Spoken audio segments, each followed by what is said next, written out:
జై శ్రీరామ్. శ్రీమాత్రే నమః. శ్రీ గురుభ్యో నమః. 2024 సంవత్సరం డిసెంబర్ 29వ తారీఖు నుంచి 2025 సంవత్సరం జనవరి 28వ తారీఖు వరకు కూడా శశి శుక్ర యోగము గోచారంలో ఏర్పడుతుంది. శని మహారాజు మరియు శుక్ర భగవానుడు వీళ్ళిద్దరూ కూడా కుంభరాశిలో ఈ 1 మంత్ ట్రావెల్ చేస్తారు. వీళ్ళిద్దరూ అంటే ప్రతి సంవత్సరం కూడా శుక్రాచార్యుల వారు శనీశ్వరుడు ఉన్న రాశులు ఆయన ఏ రాశుల్లో అన్నా ఉండనండి, ద్వాదశ రాశుల్లో ఒక 1 మంత్ ఆయన ఒక మాసం పాటు వాళ్ళిద్దరూ ఏ రాశిలో అయినా సరే ఉంటుంది. ప్రతి సంవత్సరం ఒక నెల ఉంటుంది. ఇప్పుడు వచ్చిన ఈ విశేషాంశం ఏంటంటే ఇది కుంభరాశిలో ఏర్పడుతుంది. కుంభరాశి ఆయన స్వస్థానగతుడై ఉన్నాడు శని మహారాజు. ఇది ఒక విశేషాంశము. అలాగే ఇప్పుడు కుంభరాశిలో నుంచి ఆయన నెక్స్ట్ ఇయర్ ఇంకా మీనరాశిలోకి వెళ్ళిపోతారు. మళ్ళీ శశి శుక్రులు వీళ్ళిద్దరూ కలుస్తూనే ఉంటారు. కానీ మళ్ళీ కుంభరాశిలోకి ఆయన రావడానికి 30 సంవత్సరాలు పడుతుంది శనైశ్వరుడు. సో ప్రతి సంవత్సరం కుంభరాశిలోకి శుక్రాచార్యుల వారు అయితే వెళ్తూ ఉంటారు. కానీ శనీశ్వరుడితో కూడి ఆయన సంచారము అంటే మళ్ళీ మనం 30 సంవత్సరాల దాకా మళ్ళీ ఇలాంటి కాంబినేషన్ మనం చూడలేం. ఇలాంటి విశిష్టాంశం మళ్ళీ మనం 30 సంవత్సరాల వరకు చూడలేం. మళ్ళీ 30 సంవత్సరాల తర్వాత శనీశ్వరుడు కుంభరాశిలోకి వచ్చినప్పుడు అప్పుడు మళ్ళీ మనం చూడగలుగుతాము. ఇది చాలా మంచి గ్రహస్థితి అని చెప్పాలి. ఏం చేతనంటే ఎప్పుడైనా సరే శనీశ్వరుడు ద్వాదశ రాశుల్లో పరిపూర్తి రాజయోగాన్ని ఇచ్చేది రెండు రాశుల వాళ్ళకి, వృషభ రాశి, తులారాశి. అలాగే ఈ వృషభ రాశి తులారాశులకి అధిపతి ఎవరంటే శుక్రాచార్యుల వారు. శుక్రాచార్యుల వారు కూడా ద్వాదశ రాశుల్లో పరిపూర్తి రాజయోగాన్ని ఇచ్చేది రెండు రాశుల వాళ్ళకి, అది మకర కుంభరాశుల వాళ్ళకి. ఈ మకర రాశికి మరియు కుంభరాశికి అధిపతి శని మహారాజు. సో వీళ్ళిద్దరు ఒకళ్ళకొకళ్ళు రాజయోగం ఇచ్చుకుంటారు. అంటే శనీశ్వరుడు కనుక తులారాశిలో ఉంటే వాళ్ళకి ఇంకా అంటే తులారాశిలో పుట్టిన వాడికి, వృషభ రాశిలో పుట్టిన వాళ్ళకి ఒక్క శనీశ్వరుడు చాలు పరిపూర్తి రాజయోగాన్ని ఇచ్చేస్తారు. ఆ రాశుల్లో ఉంటే ఇంకా బాగుంటుంది. అలాగే మకర కుంభరాశుల్లో పుట్టిన వాళ్ళకి శుక్రాచార్యుల వారు పరిపూర్తి రాజయోగాన్ని ఇచ్చేస్తారు. సో ఇది చాలా మంచి కాంబో. అయితే ఇప్పుడు ఈ కాంబో ప్రతి ద్వాదశ రాశుల వాళ్ళకి మంచి ఫలితాలు ఉంటాయి. కానీ డెఫినెట్గా కొన్ని రాశుల వాళ్ళకి ఎక్స్ట్రా బోనసెస్ ఉంటాయి, ఎక్స్ట్రా బెనిఫిట్స్ ఉంటాయి. ఈ కొన్ని రాశుల వాళ్ళు ఎవరో మనం ఇప్పుడు చూద్దాము.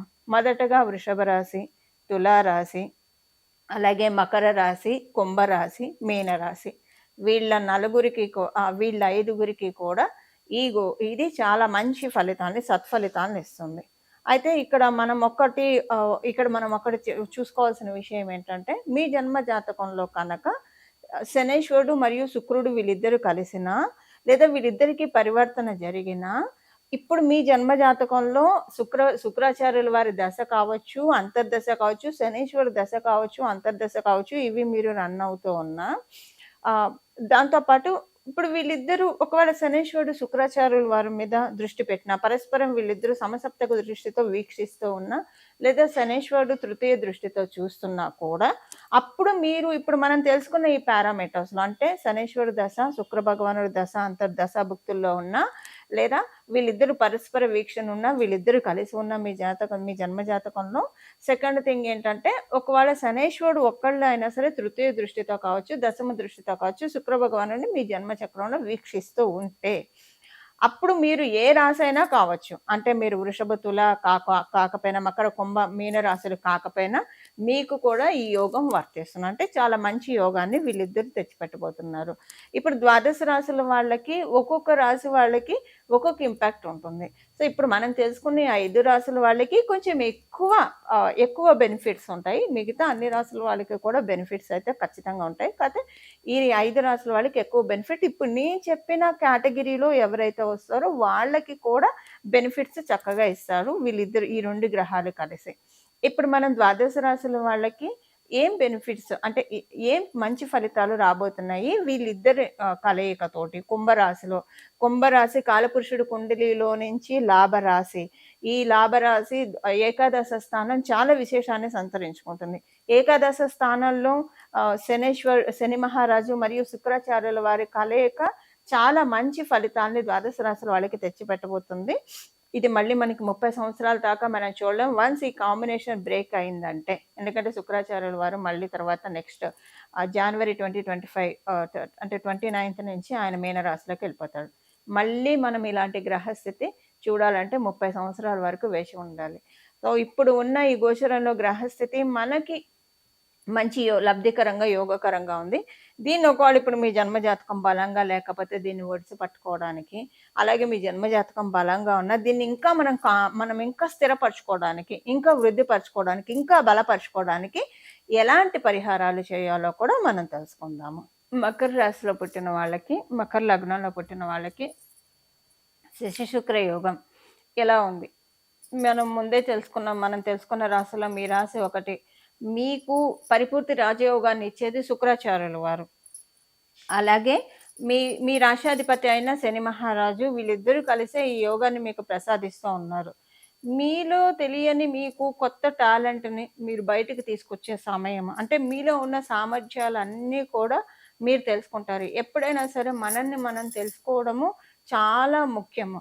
మనల్ని మనం తెలుసుకొని మనం దేనికి ఫిట్టో, ఏం చేస్తే మనం సక్సెస్ సాధిస్తామో, అసలు ఎవరు కూడా వాళ్ళ గురించి వాళ్ళకి పూర్తిగా తెలీదండి. అసలు తెలుసుకునే ప్రయత్నం కూడా మనం చెయ్యము. ఇప్పుడు మీకు నేచర్ మీకు అవకాశాన్ని ఇస్తూ ఉంది. ప్రకృతి మాత్రం అవకాశాన్ని ఇస్తుంది. మీలో ఉన్న సామర్థ్యాలన్నీ కూడా చక్కగా వెలికి తోడి, వాటన్నిటిని కూడా మీరు చక్కగా ఆచరణలో క్రియారూపంలో పెట్టి, ఆచరణలో పెట్టి, వీటన్నిటి నుంచి మీరు తద్వారా విజయాన్ని సాధించే శుభ సమయము.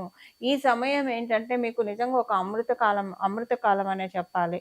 మీ వాక్కుకి విలువ పెరుగుతుంది. అలాగే మీ వాక్కుకి విలువ పెరుగుతుంది. సంబంధ బాంధవ్యాలు పెరుగుతుంది. మీకున్న సర్కిల్ పెరుగుతుంది. చాలా సంతోషకరమైన సంఘటనలు కొన్ని ఎక్కువగా చూస్తారు మీరు ఈ సమయంలో. మనసుకి ఆనందంగా అనిపిస్తుంది.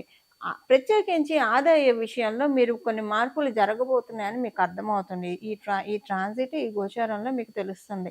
కొన్ని ఆర్థికంగా బలోపేతం కాబోతున్నాం. కొన్ని మంచి ప్రాజెక్ట్స్ రాబోతున్నాయి.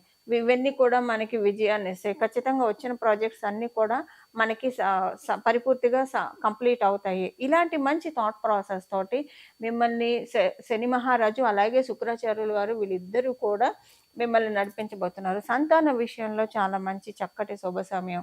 సంతాన పురోభివృద్ధి చాలా బాగా ఉంటుంది.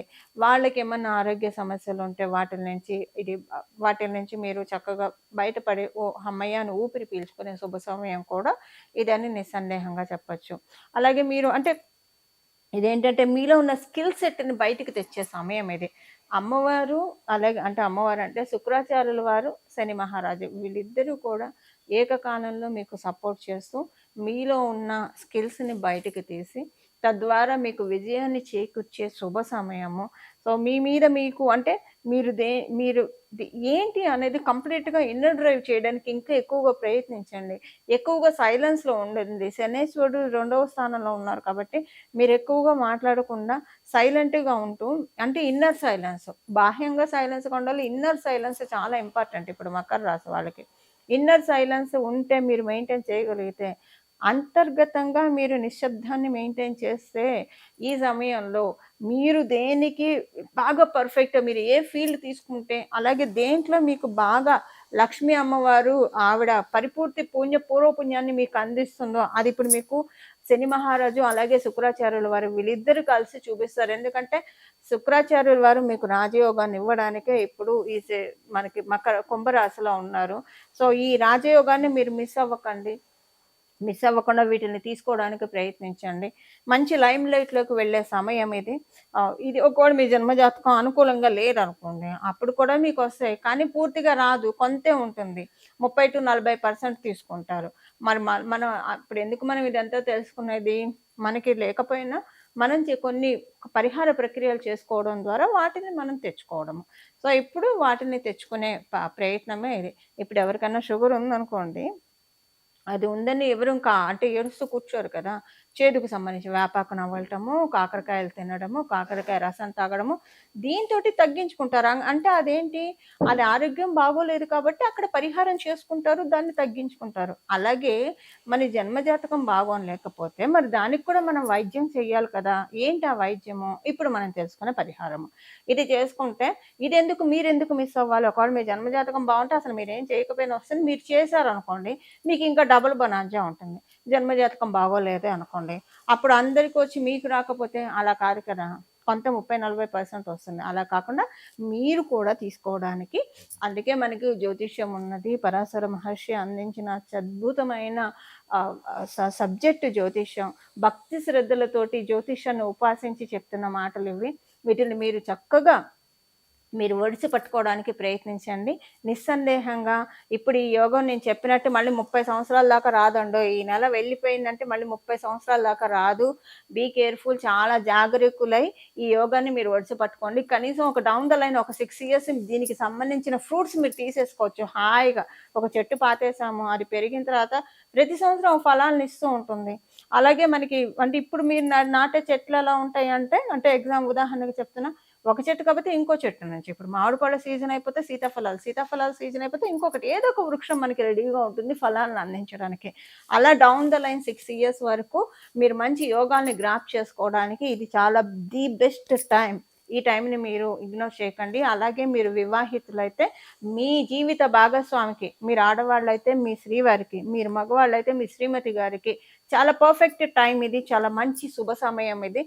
మంచి యోగాల్ని ఇప్పుడు మనకి శశి శుక్ర యోగం మీకు కలగజేస్తూ ఉంది. దానికి సంబంధించి ఈ పరిహారాలు చేసుకోవడానికి ప్రయత్నించండి. శశి శుక్ర యోగము ఇవిచ్చే ఫలితాలు ద్వాదశ రాశుల వాళ్ళకి మనం చూసాం కదా! ఇప్పుడు మనం అసలు ఒకవేళ మీ జన్మజాతకంలో ఈ యోగం ఉన్నా లేకపోయినా, అసలు మీకు ఈ యోగం ఇప్పుడు గోచారంలో ఉన్న ఈ యోగము మంచి ఇంపాక్ట్‌ని, అలాగే మంచి ఫలితాల్ని ఇవ్వాలంటే ఏం పరిహారం చేసుకోవాలో ఇప్పుడు మనం చూద్దాము. దీనికోసం చేయాల్సిన పరిహారము వెంకటేశ్వర స్వామి వారి ఆరాధన. ఇప్పుడు మీ వెంకటేశ్వర స్వామి వారికి సంబంధించిన గోవింద నామాలు చదువుకోవడం కావచ్చు, వెంకటేశ్వర స్వామి వారికి సంబంధించిన వెంకటేశ్వర స్వామి వజ్ర కవచం కావచ్చు, లేదా పురుష సూక్తం, స్త్రీ సూక్తము ఇలాంటివి ఏవైనా సరే, లేదు విష్ణు సహస్ర నామాలు మీకు చదివే అలవాటు ఉంటే కనుక అత్యద్భుతంగా ఉంటుంది. ఈ ఈ గ్రహస్థితి ఉన్న నెలనాళ్ళు కూడా విష్ణు సహస్రనామం పారాయణం చేయడానికి ప్రయత్నించిన, లేదా శ్రీరామ రామ రామ, శ్రీరామ రామ రామ, శ్రీరామ రామ రామ అని మనసులో జపించుకున్నా. ఎందుకంటే మనకి ఆ శ్లోకంలోనే ఉంది కదా, శ్రీరామ రామ రామ అని ఎవరైతే జపిస్తూ ఉంటారో వాళ్ళకి సహస్రనామాలు పఠించిన ఫలితాన్ని నేను ఇస్తున్నాను పార్వతి అనే పరమశివుడే, సాక్షాత్ పరమశివుడే పార్వతి అమ్మవారికి చెప్పి ఉన్నారు కాబట్టి శ్రీరామ రామ రామ అని మనసులో 24 ఇప్పుడు నామ జపం కాబట్టి మనం ఏ అవస్థలో ఉన్నా సరే, ఎక్కడ ఉన్నా సరే ఇది మనం ఖచ్చితంగా ప్రశాంతంగా జపించుకోవచ్చు. మనం బీజాక్షరాలు చేర్చినప్పుడు మనం చూసుకోవాలి మనం ఉన్న ప్రదేశం ఎలా ఉంది, మనం అప్పుడు శుచిగా ఉన్నామా, ఎలా ఉన్నాం, అంతర్బాహ్య శుచి ఉందా లేదా. మంత్ర జపానికి ఖచ్చితంగా నియమాలు ఉంటాయి. నామ జపానికి ఎటువంటి నియమాలు ఉండవు. మనం రౌండ్ ద క్లాక్ ఎప్పుడైనా సరే మనం జపించవచ్చు. అందువల్ల శ్రీరామ రామ అని రోజు మననం చేసుకుంటూ ఉంటే, ఇది మామూలుగా కూడా ఇలా చేసుకుంటే చాలా మంచిది. రామనామం తారక మంత్రం మనందరికీ తెలిసిన విషయమే. శ్రీరామ రామ రామ అని ప్రతిరోజు చెప్పేస్తూ ఉంటా కనుక ఇంకా మీకు తర్వాత ఇది అయిపోయిన తర్వాత ఈ నెలనాళ్ళు అయిపోయిన తర్వాత అది ఇంకా అలవాటు అయిపోతుంది. ఒక్కసారి మన మనసుకి గట్టిగా ఏదైతే అలవాటు చేస్తామో, మన నాలికకి రిపీటెడ్గా ఏదైతే మనం ఫీడ్ చేస్తూ ఉంటామో, అలవాటు చేస్తూ ఉంటామో, ఇంకా కొంతకాలం మనం అది రెగ్యులర్ ప్రాక్టీస్లో చేస్తూ వెళ్తే తర్వాత మన మనసు ఆటోమేటిక్గా అదే పట్టుకుంటుంది. అలాగే మన నాలుక మనకి తెలియకుండానే శ్రీరామ రామ రామ, శ్రీరామ రామ రామ, శ్రీరామ రామ రామ అని జపిస్తూ ఉంటుంది. ఇలాగా మనకి ఇప్పుడున్న ఈ గోచరంలో యోగం ఒడిసి పట్టుకోవడానికి ఇప్పుడు స్వామి కార్యం స్వకార్యం అని మనం వింటూ ఉంటాము. ఇప్పుడు మనకి స్వామి కార్యం అంటే భగవంతుడి పూజ చేసినట్లు అవుతుంది. స్వకార్యం మనకి ఇక్కడ ఉన్న ఈ గోచారంలో ఉన్న ఈ గ్రహస్థితులు పరిపూర్తి దీవెనని మనం అందుకోవడానికి చాలా చక్కటి అవకాశం ఉంటుంది. ఈ విధంగా ద్వాదశ రాశుల వాళ్ళు కూడా, ద్వాదశ లగ్నాల వాళ్ళు కూడా ఈ పరిహారం చేసుకొని పరిపూర్తిగా ఈ యోగాన్ని మీరు తీసుకోవాలని చెప్పి నేను కూడా మనందరి తరఫున భగవంతుని వేడుకుంటూ శ్రీరామ రామ రామ మంగళం. నమో భగవతే వాసుదేవాయ.